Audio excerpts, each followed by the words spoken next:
Hi friends, எங்கடா போயிட்டுருக்கோன்னு யோசிக்காதீங்க. பக்கத்து ஃப்ளாட்டில் முடக்கத்தான் கீரை நிறைய இருக்கா. சரி சூப்பு வச்சு தரியா அப்படின்னு சொல்லிட்டு வீட்டுக்காரங்க பெருக்க வந்து ஓடிட்டுருக்காங்க பாருங்க. நானும் அப்படியே தோசைக்கும் சேர்த்து பறிச்சுட்டு வாங்க, நாளைக்கு வந்து மார்னிங் வந்து தோசை ஊற்றிக்கலாம், முடக்கத்தான் தோசை அப்படின்னு சொல்லிட்டு பெருக்க சொல்லிட்டேன். இப்போல்லாம் வந்து நிறைய பேர் எடுத்துக்கிறது இல்லை, நிறைய பேருக்கு இது வந்து பிடிக்கவும் மாட்டேக்குது. இன்னொன்று நிறைய பேருக்கு இது வந்து கிடைக்கல அப்படின்னு சொல்லிட்டு சொல்லிட்டு எடுத்துக்க மாட்டேங்கிறாங்க.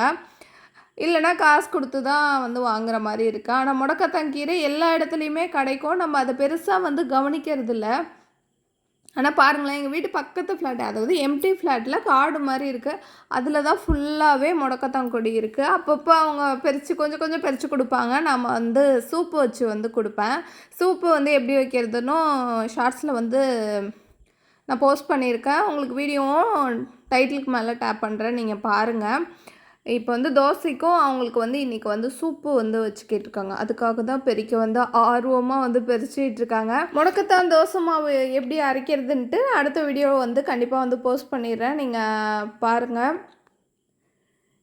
இதோட இந்த வீடியோ வந்து முடிஞ்சுட்டு, இந்த வீடியோ உங்களுக்கு பிடிச்சிருக்கும்னு நினைக்கிறேன். இந்த வீடியோ உங்களுக்கு பிடிச்சிருந்தா கண்டிப்பாக வந்து லைக் போட்டுங்க. இதுவரையும் நம்ம சேனலை சப்ஸ்கிரைப் பண்ணலன்னா மறக்காமல் சப்ஸ்கிரைப் பண்ணிங்க ஃப்ரெண்ட்ஸ். அப்போ தான் நான் போடுற வீடியோ ரெகுலராக உங்களுக்கு நோட்டிஃபிகேஷன் வந்து வரும்.